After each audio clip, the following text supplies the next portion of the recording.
ก็อย่างที่เห็นนะคะ สุก็ลองใช้โปรแกรมที่คุณมิ้นนะคะแนะนำโปรแกรมก็ใช้ได้นะคะ แต่เมื่อกี้สุต้อง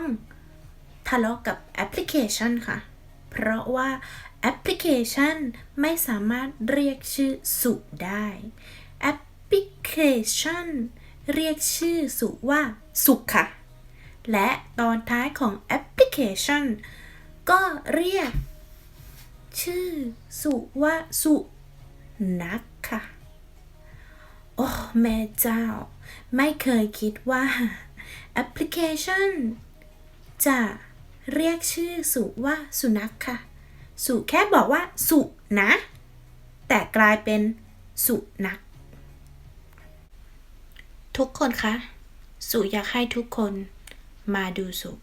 ทดลองใช้แอปพลิเคชันคลิปค่ะดูสิคะแอปพลิเคชันนี้ก็คือจะถอดคำพูดเรานะคะเป็นตัวหนังสือลงในใต้คลิปค่ะเชิญไปดูกันค่ะว่าสุจะทะเลาะกับคลิปยังไงบ้างสวัสดีค่ะสวัสดีค่ะสุนะคะสวัสดีค่ะสุนะคะสวัสดีค่ะทุกคนอาจสงสัยว่าสุคือใครสุคือสุค่ะสุคือสุค่ะไม่ใช่สุขค่ะสุก็บอกว่าสุไงไม่ใช่สุขสุเข้าใจไหมเนี่ยสุทำไมแอปพลิเคชันนี่มันบ้าจริงๆเลยเนี่ยฮะเนี่ยที่อย่างนี้ชัดฉันชื่อสุสุนี่แม่เข้าใจกันเหรอใจฉันทะเลาะกับเธอใช่ไหมหนังแอปพลิเคชันคลิปส์เรียกชื่อฉันใหม่สิฉันชื่อสุแหมที่เมื่อกี้ไม่ชัดสุนะสวัสดีค่ะสวัสดีค่ะสุนะคะสวัสดีค่ะสุนะคะ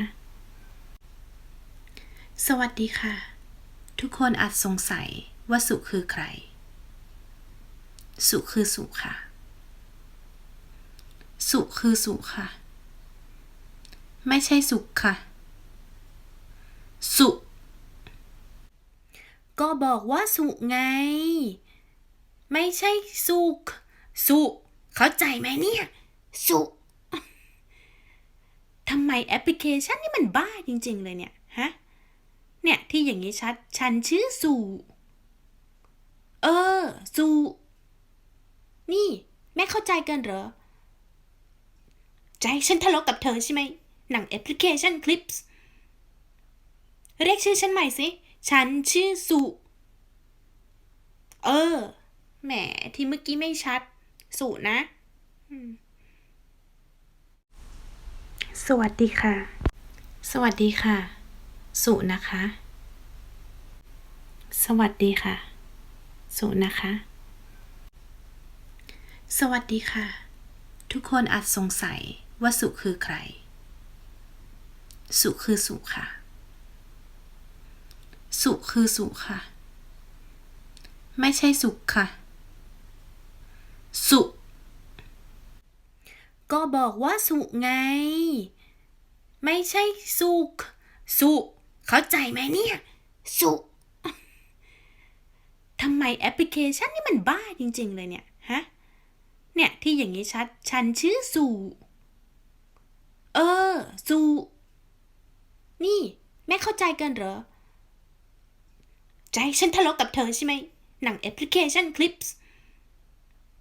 เรียกชื่อฉันใหม่สิฉันชื่อสุแหมที่เมื่อกี้ไม่ชัดสุนะค่ะก็อย่างที่เห็นนะคะสุก็ลองใช้โปรแกรมที่คุณมิ้นนะคะแนะนำโปรแกรมก็ใช้ได้นะคะแต่เมื่อกี้สุต้องทะเลาะกับแอปพลิเคชันค่ะเพราะว่า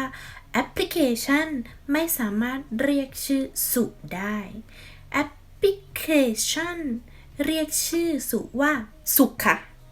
และตอนท้ายของแอปพลิเคชันก็เรียกชื่อสุว่าสุนัขค่ะโอ้แม่เจ้าไม่เคยคิดว่าแอปพลิเคชันจะเรียกชื่อสุว่าสุนัขค่ะสุแค่บอกว่าสุนะแต่กลายเป็นสุนัข